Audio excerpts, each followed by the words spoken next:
Joining BYU Sports Nation now to discuss the Cougars and Aggies tonight from the D. Glenn Smith Spectrum in Logan, Utah, is dual threat analyst Blaine Fowler. Blaine, welcome back to BYU Sports Nation. What's going on, guys? You know, we're just hanging out. Just sportsing. Just sportsing, and it feels like it still feels like fall. So it seems like it should still be football because it's going to be 50 degrees again. Yeah, it's just crazy. Oh, it is football. My Saturday night, my wife's like, "Hey, can we go to the Ward Christmas party?" I was like, "How long?" Because there's like 4 games on that I need to watch. Friday and Saturday between the Pac-12 championship game and all the SEC stuff. I'm telling you, this is one of the greatest weeks of football there is. We need to get BYU into the Big 12 so they can have a big weekend this coming weekend too, with like everybody else. And then it'll all be good. Then we'll have something to do that weekend and a team to root for. BYU into the Big 12. I think that's the first time I've ever heard that. Blaine Fowler. I don't want it at all. Nobody wants it from BYU. Blaine, Independent's the best. Let's start with basketball tonight because we've been talking about the Aggies and the Cougars thus far on BYU Sports Nation. And the month of December for BYU basketball specifically. What does BYU have to do this month in terms of winning games, win-loss record, to have a shot at a single seed digit in the NCAA tournament? Well, so what they've already done, what they did against San Diego State and how they looked in Maui, that helped. But, man, it sure would have been nice to get either that Purdue game or San Diego State game in terms of resume. And they had a chance for either of those. But I think they gained respect because people out there are going, okay, quality opponents over in the islands, BYU looks like a team, like an NCAA tournament team. So now they got attention. Now they need to get, especially the games they have at home, they need to get Utah. Utah is a team that's picked to be number 2 in the Pac-12 this year, and they got them on the 10th, Wednesday the 10th, at home, right? So on ESPNU. So it's a nationally televised game. I think they need to show up big in that one. Stanford. I mean, their home schedule is such a good schedule in the month of December. There isn't any reason why they can't beat Utah, Stanford, and UMass. Gonzaga's going to be a challenge. I got to admit, I've watched them twice now. They look like, in terms of talent, like a Final Four team this year. They really do. Yeah. They look better than they've looked in years. And so I don't know. That's an iffy one. But if you can come out of December with home wins against Utah, Stanford, UMass, even if you lose to Gonzaga, and I'm not saying at home, BYU's got a shot against the Zags. Oh, yeah. And then go out of the month of December with a win over Portland at home, I think you have the attention of anybody that's on that NCAA tournament selection committee going, okay, looked good in Maui, competed against top teams, really, really good at home, and I think then they just cruise to the West Coast Conference and finish second to Gonzaga or finish first, and they could have a single-digit seed. But I think the month of December is huge for them because they have visible teams at home in Utah, Stanford, and UMass. Yeah, I just don't see BYU being really challenged for the number 2 in the WCC. I think that Gonzaga wins the league. BYU could be competitive, be right there, but barring injury between these two teams, I think it's clearly Gonzaga 1, clearly BYU 2. So December becomes huge, and maybe we're overlooking the sneakiest big game of the month, which is tonight. BYU hasn't won at Utah State since 2000, but I think this BYU team, Blaine, is adequately prepared to go in there and win. They're the number 1 scoring team in the country. You know, I read a stat last night which was amazing to me, that Stu Morrill is like 120 out of 130 at home. Holy cow. Non-conference home games, right? That's crazy. I mean, that's how good they are. It is one of the best home environments, if not the best home environment in college basketball. It's not as big as the Marriott Center, but they're packed in there, and their student section is nuts, which is great. It is a great home basketball environment. And for BYU, I don't think this is an extremely talented Utah State team.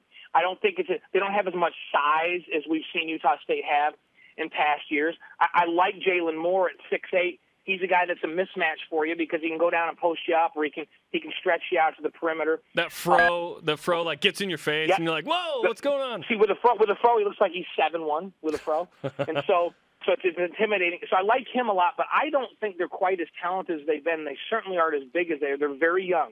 It's a young team, you know, and they're going to start a freshman and a sophomore. Moore's just a sophomore, and so I think this is the game that BYU, if they're ever going to win in the Spectrum, this is the opportunity.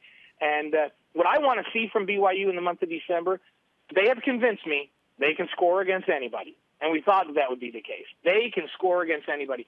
I want to see them gradually improve their defense as everybody understands their role defensively during the month of December, so that when they play a Gonzaga, and maybe the Zags are defending them really well, and they're not scoring at a torrid pace, they can stay in a ball game because they can get some stops. And so that, to me, that's what I want to see develop over this month of December. And it starts tonight at Utah State. This is a team that BYU should be able to defend. I don't think BYU is going to have a problem scoring, but they got to be able to defend them. And the key in the spectrum is to play well early. Like, you can't let that crazy crowd get into it. So you need to go out and score and get some stops right after the tip, and quiet that crowd down a little bit. Once you take that crowd out, then BYU would have an easier time. Blaine, you just said that Utah State might have the best home court in all of college basketball. Every ACC fan everywhere is now scoffing at that statement. Not that they're listening to BYU Sports Nation. I've been in Cameron Indoor.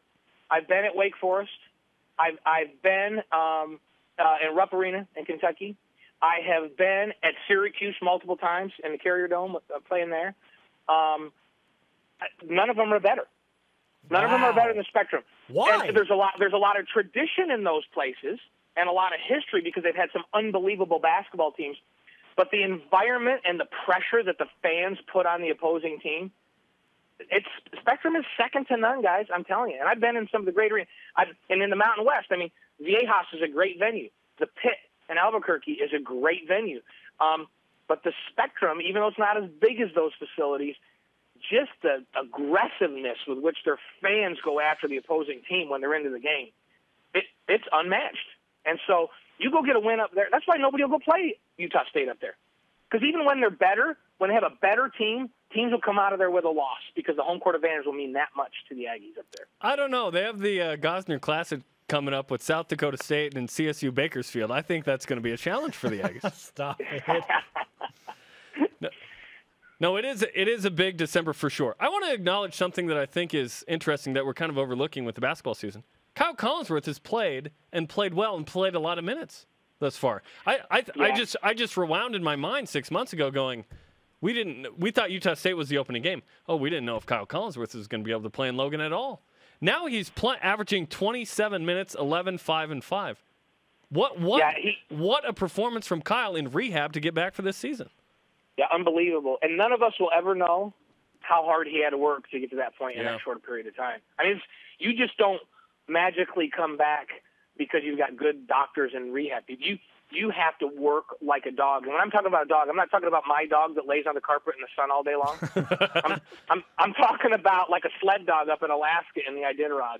So you got to work like that kind of dog to get back as fast as Kyle Collinsworth did. So a lot of credit has to go to him for his determination and his sticking to what they asked him to do. And he looks good. The thing that usually comes last when you're coming back from a knee injury is your lateral movement, your ability to push laterally.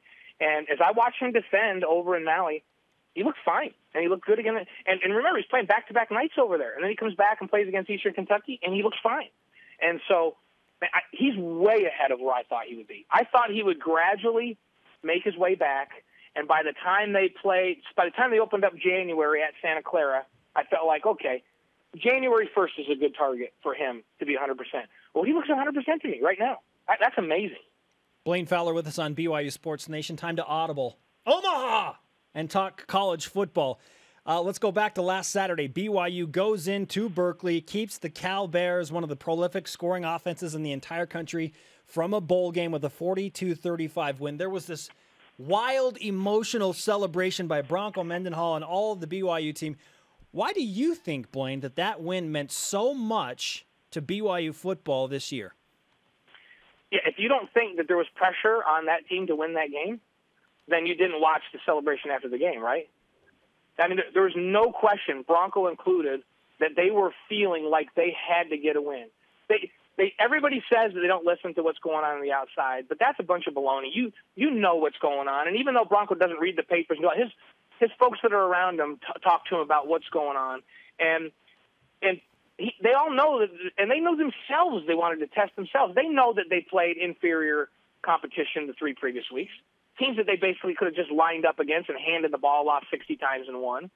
And so this was the first opportunity against what was considered an elite offense in the country to see if all the things they thought they had fixed were really fixed.